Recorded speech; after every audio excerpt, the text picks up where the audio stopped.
الشيطان الرجيم بسم الله الرحمن الرحيم.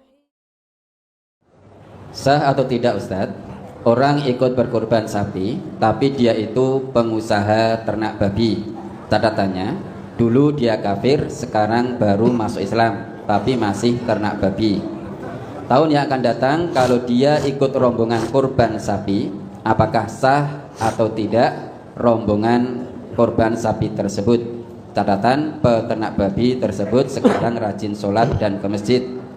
Kemudian peternak babi tersebut setahun sekali memberi beras 1 kresek per kakak di kampung kami. Berasnya halal atau boleh diterima apa tidak Ustaz?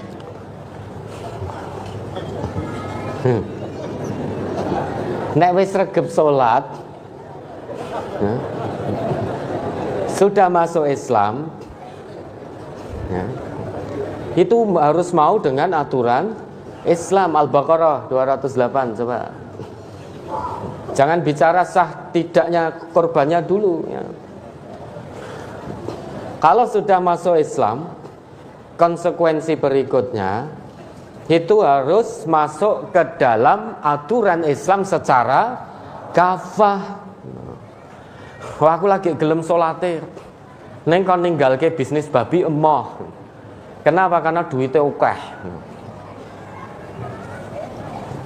Keislamannya masih dipertanyakan. Karena kalau Islam itu ya harus masuk ke dalam aturan Islam secara kafah. Mari dibaca itu. Quran surat Al-Baqarah surat kedua ayat 208. Ya ayyuhalladzina amanu dkhulu fis-silmi kaffah wa la tattabi'u khutuwatis syaiton innahu lakum aduwwum mubin. Hai orang-orang yang beriman, masuklah kamu ke dalam Islam secara keseluruhan dan janganlah kamu turuti langkah-langkah syaitan.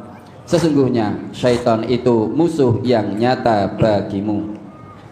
Ya toh? Konsekuensi bagi seseorang yang sudah memilih Islam sebagai jalan hidupnya, yang sudah mengikrarkan keimanannya kepada Allah, konsekuensi berikutnya udkhulu fis-silmi kafah. Masuklah ke dalam aturan Islam secara kafah. As-silmu itu aturan Islam. Pertama ikrar iman dulu. Sebelum masuk aturan Islam harus ikrar iman dulu. Maka ayatnya ditujukan oleh Allah khusus bagi hambanya yang telah mengikrarkan keimanan. Ya ayyuhalladzina amanu. Setelah berikrar iman pada Allah bahwa Nabi Muhammad itu utusan Allah, kemudian udkhulu fis-silmi kafah, masuklah ke dalam as-silmu yaitu aturan Islam secara kafah. Wala tattabi'u khutuwatis syaiton, dan jangan kalian mengikuti. Kalau sudah ikrar iman masuk ke dalam aturan Islam secara kafah, maka seharusnya tidak lagi mengikuti langkah-langkah setan. Nah ini sudah ikrar iman, sudah menjadikan Islam sebagai jalan hidup, kok masih terbujuk langkah setan dengan usaha babi? Keislamannya berarti belum kafah. Kecuali kalau baru sehari 2 hari masuk Islam mungkin belum paham. Karena mungkin yang dipaham nek mlebu Islam kuwi salat, hanya cukup salat. Maka saudara harus memberitahu. Jadi orang Islam itu tidak hanya cukup salat, termasuk meninggalkan semua larangan Allah itu ditinggalkan. Termasuk menjadi pengusaha babi itu ditinggalkan. Orang sholat tentu dia tidak jadi pengusaha babi. Lah mungkin beliau ini karena belum tahu, maka kewajiban saudara memberi tahu. Lah kalau kurban bagaimana? Kurban itu ibadah. Sama dengan haji, umroh itu juga ibadah. Uang hasil korupsi untuk haji, untuk umroh, sah tidak haji umrohnya? Tidak sah. Yang mung tekan kono, ngono wae. Yang mung tekan Mekah, weruh Ka'bah, juga mungkin ya tawaf, juga lempar jumroh, juga wukuf juga, tapi semuanya itu tidak akan diterima oleh Allah. Kenapa? Karena biaya untuk dia berangkat itu dari hasil korupsi, dari hasil judi, dari hasil usaha babi. Yang namanya ibadah dari awal sampai akhir itu harus dengan cara halal dan thayyib.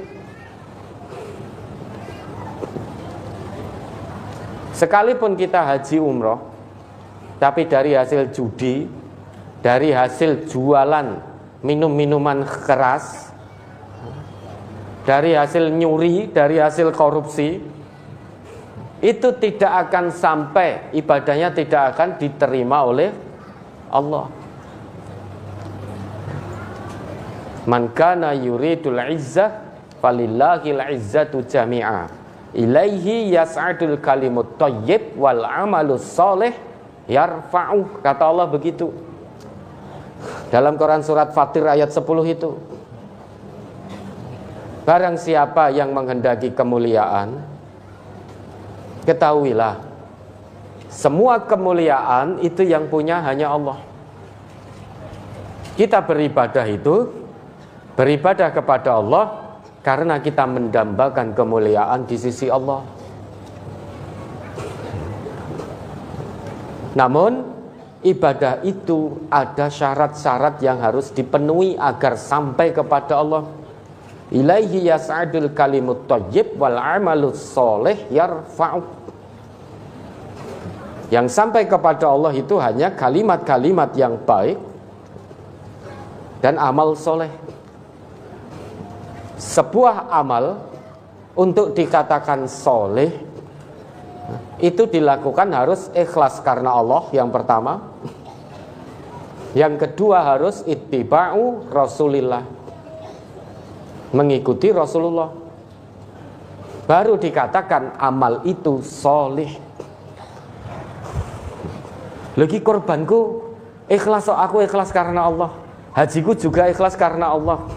Tapi dari hasil korupsi, dari hasil bisnis babi, sekalipun ikhlas karena Allah ketika mengeluarkan dana, tapi dana itu didapat dari hasil haram.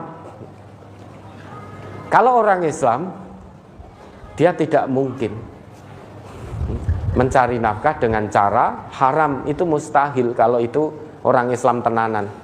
Ning nek Islam-Islaman, Islam KTP, kuwi akeh sing mencari nafkah dengan cara yang haram.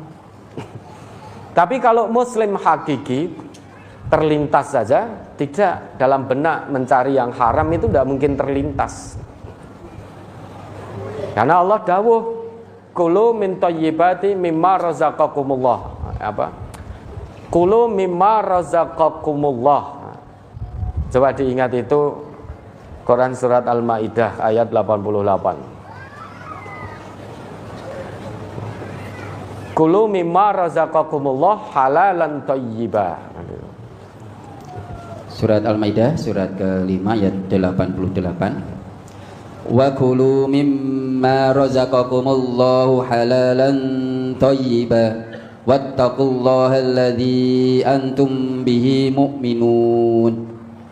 Dan makanlah makanan yang halal lagi baik dari apa yang Allah telah rezekikan kepadamu, dan bertakwalah kepada Allah yang kamu beriman kepadanya.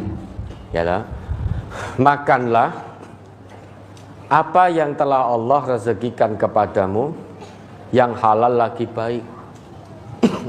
Wattaqullaha alladzi antum bihi mu'minun. Dan bertakwalah kepada Allah yang kamu beriman kepadanya, yaitu kepada Allah. Orang Islam sudah barang tentu beriman kepada Allah. Maka sebagai wujud ketakwaan kepada Allah, bukti keimanan kepada Allah, maka orang Islam kita ini hanya makan yang halal dan thayyib. Kan menjadi aneh, tapi nyata. Sregep sholat, neng belum bisa meninggalkan bisnis babinya. Padahal sholat itu fungsinya tanha anil fahsya wal mungkar. Fungsi sholat yang benar itu harus bisa mencegah pelakunya dari perbuatan keji dan kemungkaran.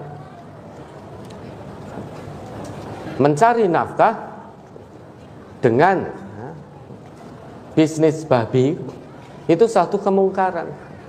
Berarti sholatnya belum bisa mencegah atau menjadi tameng dirinya dari perbuatan mungkar.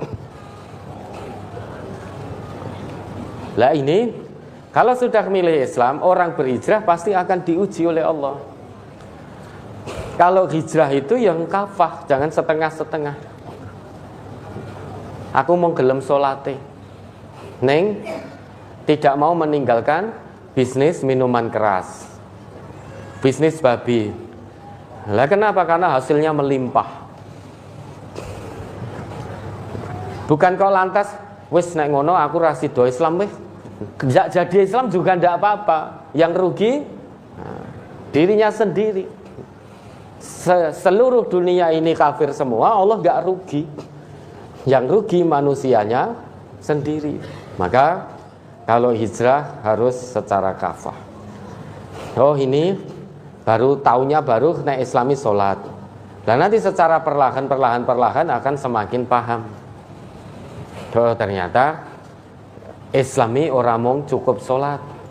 Ternyata juga ada puasa, ada zakat, ada sedekah, ada infak, atau meninggalkan larangan, tidak boleh jual beli sesuatu yang diharamkan, dan lain sebagainya. Sehingga secara bertahap bisa kafah. Nah itu kewajiban saudara. Lah tadi ikut korban, sah tidak korbannya? Kalau itu uang untuk korban hasilnya dari uang dari jual beli yang Allah haramkan, maka korbannya tidak sah, tidak akan sampai pada Allah. Tapi kalau yang uangnya itu dari hasil yang halal, insya Allah sah. Lah kalau jenengan kita diberi beras bagaimana? Boleh enggak? Boleh. Perkara dia belinya dari uang haram, wis ora usah takon. Beras itu sesuatu yang Allah halalkan. Tapi ini belinya dari uang haram. Lah itu urusannya yang beli. Urusannya orang yang mencari uang dengan cara haram. Lah beras itu halal, maka boleh diterima. Ya, ada lagi.